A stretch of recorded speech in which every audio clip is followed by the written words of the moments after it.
we all know that Tesla earnings are coming out tomorrow. So I wanted to give some insight on what I was looking at in regards to potentially what could happen with the earnings, whether I'm bullish or bearish on it. And then tomorrow we will hold an impromptu live stream to look at the earnings call live. So I hope you're there.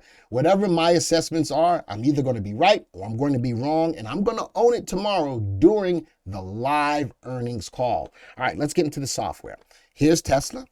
First things that happens that catches my eye, of course, we know that Tesla is way overvalued. What does that mean? It just means that people are willing to pay a premium to own the stock.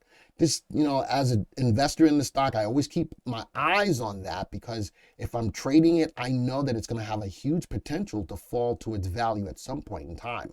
Relative value, slightly above 1, so it should still outperform a AAA corporate bond. Relative safety is nice and high, but there's a lot of things behind the scenes that's going to affect that number. RT is at 1.03, barely in an uptrend. VST, though, altogether, roundabout, it's a good solid stock in that it's fundamentally sound and slightly in an uptrend. They do grow their earnings at a clip of 20%. I like that as well, and it's a hold.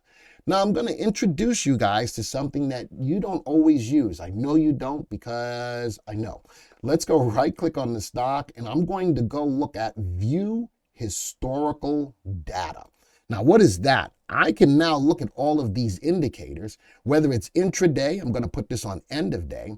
When I go to end of day, it gives me a 1-year look back period of all of our indicators and how they have changed on an end of day basis. Right now, I'm only looking back from 9/11 of 2023 to 10/17, but I can scroll all the way down to a year ago. Look at that. Tesla has come a long way. Where it was a sell recommendation, look at where the RVs were a year ago. Way above 1, fundamentally sound. Man, just wasn't in an uptrend. Look at the earnings growth rate. Holy smokes. And you know something? With high relative value rates, that tells me the stock's got good potential to the upside. Slowly as I come along, let's go look back at January of this year. A lot of that started to change. It went from a sell recommendation to a hold recommendation, back and forth, hold and buy, hold and buy. It did hit a slide of being a sell again, scroll back up. Now, the reason why I want to show this is just over the last month or so, relative value was at 1.11. It's currently at 1.04. The stock is losing some of that upside potential. The relative safety, though, has grown from 1.25 to 1.41. Relative timing used to be above a month ago at 1.20, now at 1.03. The stock is definitely losing momentum. The VST was at 1.19, now at 1.17. It's been pretty steady. Earnings growth rate went from 23 to 20. Not a big fall, but a fall nonetheless. So I wanted to introduce that we do have this ability. And like I said, I can go all the way back to a year and see how this stock is. Overall, the stock, fundamentally sound, is getting weaker, even though it is the big boy in the space. Real quick, Tesla earnings are coming. Here's a guide. Tesla's up a little bit today prior to earnings coming out tomorrow. It's going to report Wednesday. Again, we're going to have a live stream when it comes out. Wall Street is looking for earnings per share about 72 cents. That has been guided lower. So it makes it easier for Tesla to beat earnings because it's guided lower, and on the sales of 24.2 billion, according to FactSet. I got a problem with that because with all of the price war going on with China, it's going to affect their sales. I don't think that the price war that they had with China yielded the results that Elon Musk wanted in regards to sales. All right. It reported 91 cents on 24 billion in the second quarter. They killed it in the second quarter, right? Tesla reported earnings per share of 105 on sales and 21.5 billion in the third quarter of 2022. So from a year ago, in the second quarter, they did better. Now, one reason for the falling sales between the second and the third quarters is lower sales. Tesla delivered 435,000 units in the third quarter compared to Wall Street's projection of about 455. A lot of cars, but not where Wall Street wanted it. Down about down from 466 in the second quarter where they killed it. All right. Investors had known of the weaker number was coming because of a planned factory downtime to upgrade the equipment and launch the refresh Model 3 sedan. I don't think that the fruits of that labor happens until the next quarter. So I think that the downtime, the amount of cars that came out being less than expected, that's going to hurt them this quarter.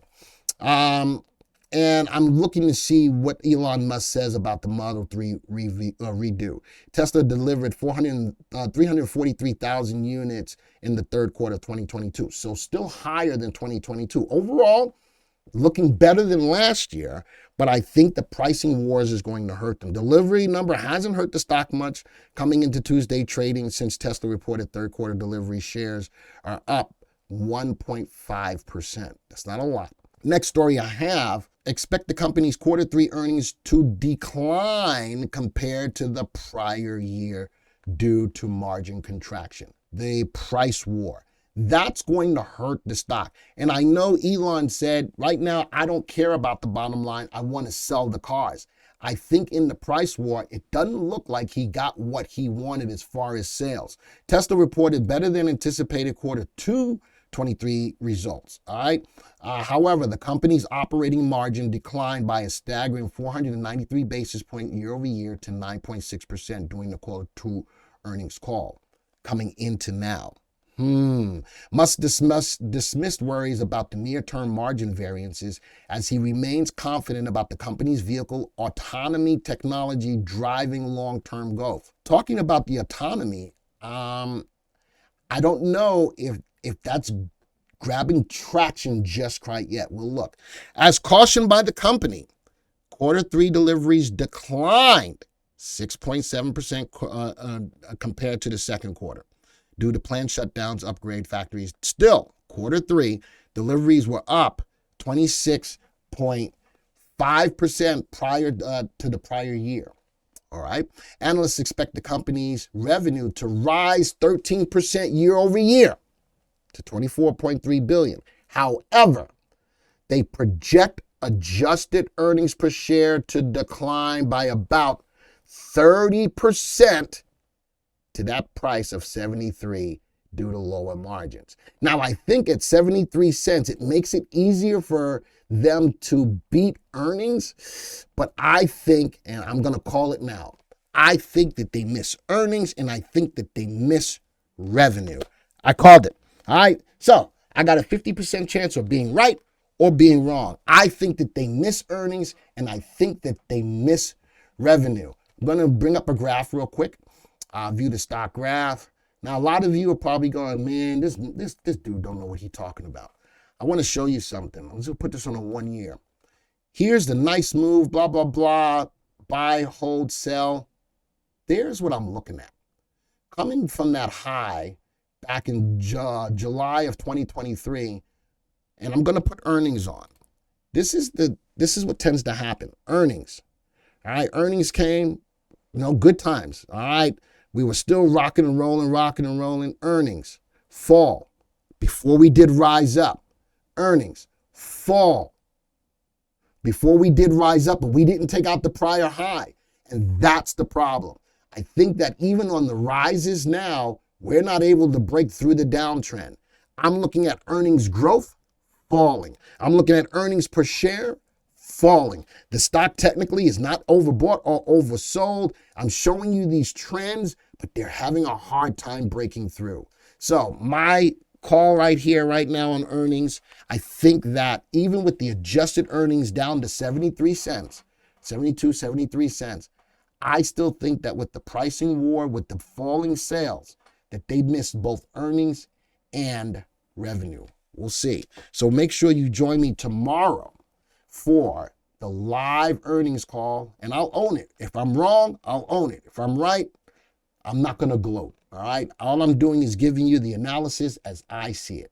Folks, I'll see you tomorrow. If you like this video, hit the like button, hit the share button, do all that stuff. But I definitely want to see you tomorrow for the live earnings call. Hey, VV Nation, do you want to increase your profits and generate income? Well, you can. For 99 cents, we'll give you access to the VectorVest system for 30 days. And guess what? It's a money-back guarantee. If you don't like it, we'll give you back your 99 cents. But folks, you're going to have access to the best software out there, the best guidance at any price. All you have to do is go to www.vectorvest.com/YT. Folks, it's a no-brainer. Go there right now and take advantage of your 30-day trial for 99 cents.